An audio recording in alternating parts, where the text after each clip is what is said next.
جاتی ہے۔ پنڈت جی تمہیں کیا ہو گیا؟ تمہیں کیا ہو گیا؟ کہا کچھ نہیں ہوا، وہی ہوا ہے جو 1400 سال کے اندر ہزاروں وہ لوگ جن کے دلوں میں کفر بسا تھا، روح طیبہ کو دیکھا تو دل میں عشق رسول کا چراغ روشن ہو گیا۔ میں نے کہا بتاؤ تو پنڈت جی کیا کہتے ہو؟ کہا کیا کہوں سلام کے اوپر؟ میرے ششیوں نے 350 سال پہلے مجھ سے جنک پور میں پوچھا تھا، او مہاراج جی بتاؤ یہ مسلمان اپنے نبی پہ سلام پڑھتا ہے، پڑھنا چاہیے کہ نہیں پڑھنا چاہیے؟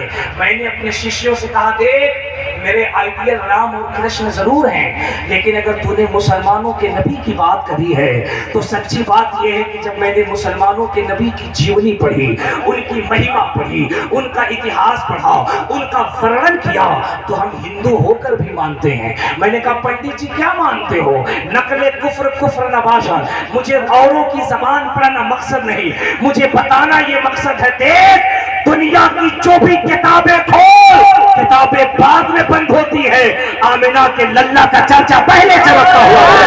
نعرہ تکبیر، نعرہ رسالت، عظمت مصطفیٰ۔ سبحان اللہ۔ میں نے کہا پنڈت جی کیا ہو گیا؟ بولے کچھ نہیں ہوا، میں ان ملاؤں کو سمجھا رہا ہوں جو انہی کا کھاتے ہیں اور پھر کہتے ہیں کیوں پڑھنا سلام، کیوں پڑھنا سلام؟ میں نے کہا پنڈت جی آپ کا کیا خیال ہے؟ کہتے ہیں میرا تو خیال یہ ہے انتم سندیش ہم نے کتاب لکھی اور ہم نے اس میں اپنے ششیوں سے کہا ابدم بھوتلم سواگتم منگلم سواگتم سواگتم ہے نبی منگلم تو کرا سو کرا جیون منگلم منگلم ہے نبی شب منگلم منگلم قارن منگلم سواہا منگلم پرام ناتا بھئی منگلم سواہا منگلم ہے حبیب خدا منگلم سواہا منگلم شار شرمنتری منگلم سواہا منگلم ہے بھوامنا منگلم سواہا منگلم ہے حلیم سوادی منگلم سواہا شابن منگلم بھابن منگلم منڈپ منڈت المایتی منگلم کوشلم سوادی منگلم شیطان دیو سنجگری منگلم سواہا۔ ہاتھ اٹھا کے زور سے بولو نا سبحان اللہ۔ سمجھ گئے کہ نہیں سمجھ گئے؟ ہاں تو 4-10 کو منڈی لانے سمجھ گئے، جسے لگتا ہے سب سنسکرت کا پروفیسر بیٹھا 14-15 سال سے بول کر کے ہائی نیم ہم نہیں سمجھے، بدھوا 1 منٹ میں سمجھ گیا۔ آپ کہو کہ چترویدی صاحب جب آپ بھی نہیں سمجھتے تو ہم کو کیا سمجھائیے گا؟ اللہ کا فضل ہے کہ میں سمجھتا بھی ہوں اور سمجھاتا بھی ہوں، ٹینشن نہیں لینے کا۔ یہ بس سوچنا کیا کہ لکھنؤ سے یوگی بابا تو نہیں آ گئے؟ ہاں میں اسی متھرا کے ورنداون میں تقریر کر رہا تھا اور میں نے اشلوک پڑھی، وہ 2-4-10 پنڈت لوگ اگل بغل میں بیٹھے ہوئے تھے۔ تقریر کے بعد انہوں نے کمیٹی والوں کو بلا کے کہا ہم یقین کے ساتھ کہتے ہیں یہ جو تم نے مولانا بلایا ہے نا، یہ اشلوک اس طریقے سے پڑھ رہے تھے اور اندر کی ایسی بات بتا رہے تھے کہ ہم دعوے سے کہہ سکتے ہیں یہ ملا جی پہلے ہماری ہی برادری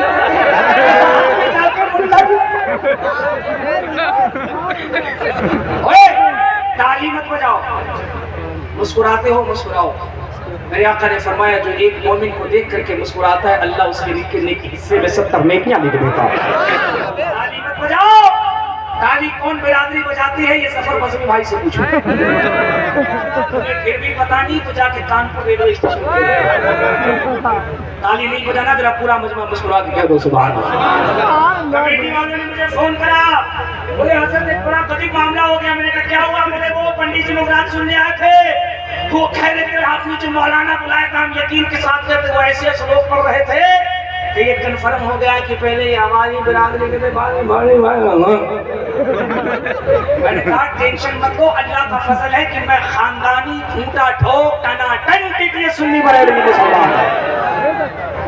بولے پھر یہ مال کہاں سے نکلتا ہے؟ میں نے کہا بیٹا لوگ کو بلاؤ نا، وہ بیٹا لوگ کو بلاؤ، ہم بتائیں گے مال یہی تک نہیں نکلتا ہے۔ وہ لوگ شادی میں جو سراد کرتا ہے ہم اسے بھی کرا دیتے ہیں، اور یقین نہیں تو کبھی ٹرائی مار کے دیکھو ہم کو ایسا کرا دیں گے کہ نہ یہاں نہ چھوٹے گا نہ مرنے کے بعد چھوٹے گا۔ ٹرائی کرو، تم نے کیا سمجھا ہے؟ ہمارے ایک دوست ہے بنارس میں، ان سے کبھی کبھی بات ہوتی ہے، میں نے کہا یار تم صحیح بتاؤ تمہارے یہاں جو شادی ہوتی ہے، ہمارے یہاں ماشاءاللہ شادی ہوتی ہے تو قاضی صاحب آتے ہیں اور دلہن سے اجازت لیتے ہیں، دولہے سے اجازت لیتے ہیں، نکاح پڑھاتے ہیں، ہے نا؟ تمہارے یہاں بھی کچھ ہوتا ہے؟ تو بولے ہوتا تو ہے، تو ہم نے کہا کچھ ہمیں بھی بتاؤ۔ تو آپ یقین کرو یہ کوئی لطیفہ نہیں، کان میں بولے چترویدی صاحب اندر کی بات ہے، اندر رہنے تو باہر نکال دوں گا تو معاملہ گڑبڑ ہو جائے گا۔ ہم نے کہا اندر کی بات ہے باہر تو نکالو۔